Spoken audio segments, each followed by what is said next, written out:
They said he ruined lives with a single phone call. I believed them until he stood barefoot in my kitchen, shaking, asking if I hated him too. Nobody cared who I was on the 43rd floor of the Blackwell and Company building. I was just a number behind a desk, working the night shift for temp cash minimum wage, maximum silence. The only thrill was occasionally seeing him, Ethan Blackwell, the man Forbes called the Ice King of Wall Street. Nobody ever talked to him unless spoken to. Nobody got close. Until one night he walked straight to me. "Your report. It's wrong." I blinked, heart stopping. "Sir? I don't." "Sit down." He took my chair. I stood, frozen, watching the most feared man on the East Coast click through my spreadsheet with a terrifying grace. I thought I'd be fired. But he stayed for 10 minutes, fixed the formula and said, "You're better than this place." Then he left, just like that. The next week I got promoted. No explanation, no interview, and a note on my desk. "Coffee? I owe you one." Ethan Blackwell didn't drink coffee. He ordered espresso like it was a performance. He also didn't talk much until that lunch. Then he didn't shut up. "I don't sleep well. The money's not mine. My mother wanted me to play cello." He was brilliant, cold, but I saw it had flicker behind the eyes. Exhaustion? Loneliness? He asked about me. No one ever did. "My mom's sick. I'm freelancing, trying to pay rent." "You live alone?" he asked too quickly. I nodded. "In Brooklyn. It's tiny." His fingers tapped the table. Then he looked up. "May I see it?" He showed up that night, in a long coat, like he didn't want anyone to see him. Like Wall Street royalty had snuck out the back door. My apartment was tragic. He didn't care. He walked in like it was home. He stood by my window, staring at the city.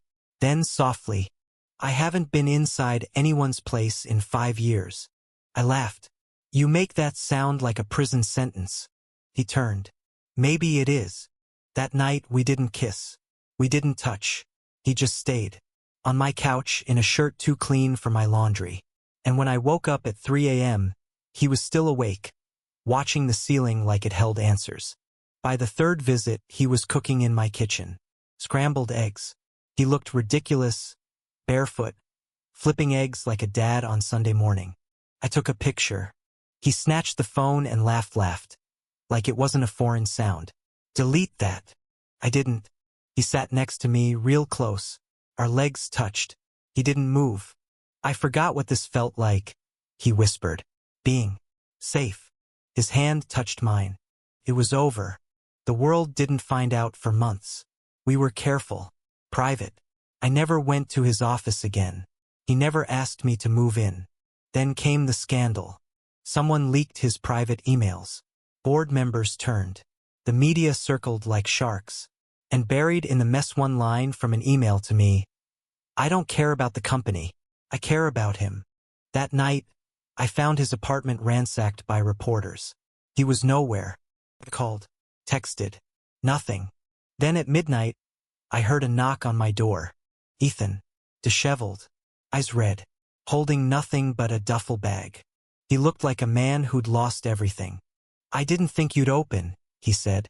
"I didn't think you'd come." Then he broke.